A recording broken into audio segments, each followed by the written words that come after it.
I was not born in chains. I was born in Africa, among the Asante, where spirit and strategy made warriors. They took my body across the ocean, but Africa came with me. In Jamaica's mountains, I built a free nation and fought with land and ancestors. The British could not defeat us, so they sued for peace.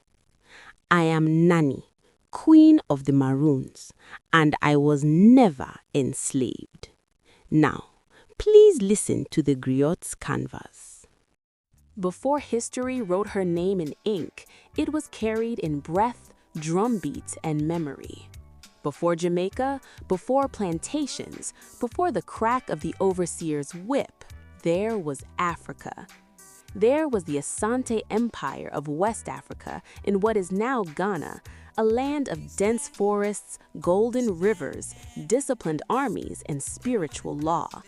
A land where warfare was strategy, not chaos, where women held authority, where ancestors were not dead but present, where spirit and survival were inseparable.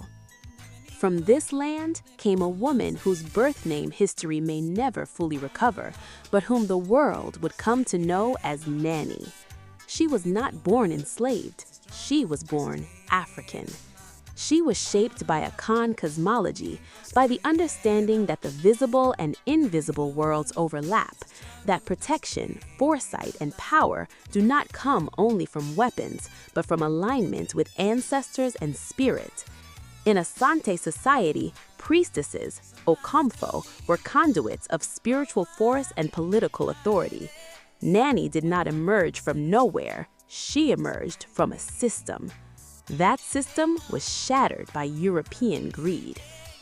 Captured in the violent expansion of the Atlantic slave trade, Nanny was forced from the forests of West Africa onto the shores of the Middle Passage, a floating graveyard designed to erase language, memory, and identity. Millions did not survive. Those who did were expected to forget who they were. But forgetting was never an option. The body may be chained, but memory travels. Belief survives. Africa crossed the ocean in the minds of the stolen. When Nanny arrived in Jamaica, the British believed they had broken her. They were wrong. The island's plantations were engines of extraction and death, built on African labor and African suffering. But Jamaica's interior, its mountains, ravines, and dense forests, could not be conquered so easily. Africans fled the plantations, disappearing into the land, forming independent communities beyond colonial reach. These people were called Maroons. They were not a random collection of fugitives. They were organized Africans, Akan, Ashanti, Congo, Igbo, people who brought military knowledge, spiritual systems, and social structures from West Africa. In the mountains of Jamaica, they rebuilt African society in exile. Nanny rose among them not simply as a leader, but as a force. She settled with her people in the eastern Blue Mountains, establishing what would become known as Nanny Town. From this stronghold, she led resistance against the British for decades. The British called her dangerous, some called her supernatural, others called her a witch. Her people called her protector. Before battle, Nanny invoked the ancestors. Rituals were not superstition, they were preparation.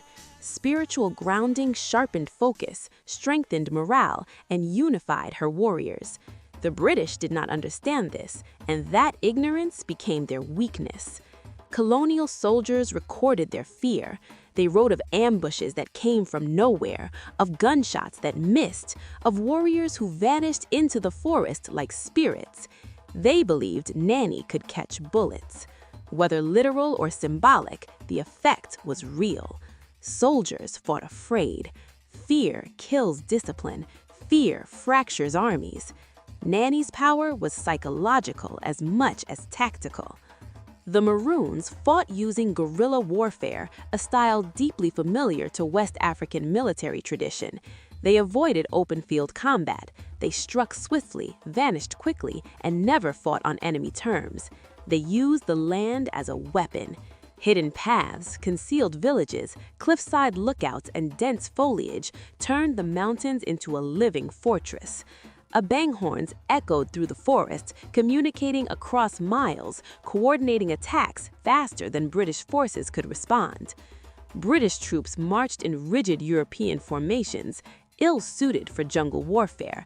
They were exhausted, confused, and constantly exposed. The Maroons were invisible until it was too late. Supply lines were cut, patrols disappeared, camps were raided at night, the forest itself seemed hostile. This was not chaos, this was strategy. Years turned into decades. The British launched expedition after expedition, burning villages, hunting rebels, and offering bounties for Maroon leaders. They failed. The cost mounted in money, in manpower, and in morale. Plantations were destabilized. Enslaved Africans continued to escape, swelling Maroon ranks. Every victory inspired resistance. The British began to understand something they did not want to admit. They could not win. So they did the unthinkable. They negotiated. In 1739 and 1740, the British Crown signed treaties with the Maroons. They recognized Maroon autonomy. They granted land. They acknowledged in writing that they could not defeat them militarily. An African woman, once enslaved, forced the British Empire to sue for peace. This moment was unprecedented. The treaties were complex and controversial, but their existence alone speaks volumes. Empires do not negotiate with people they believe are powerless. Nanny had built a nation within the empire's shadow.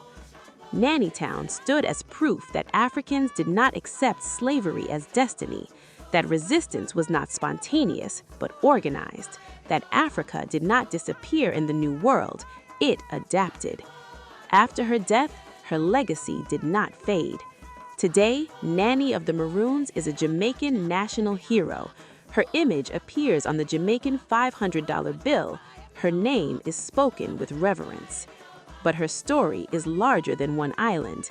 It is the story of African continuity, of spiritual knowledge surviving violence, of military intelligence carried across oceans, of a people who refused erasure. They tried to bury Africa in the New World. Nanny of the Maroons made it rise again.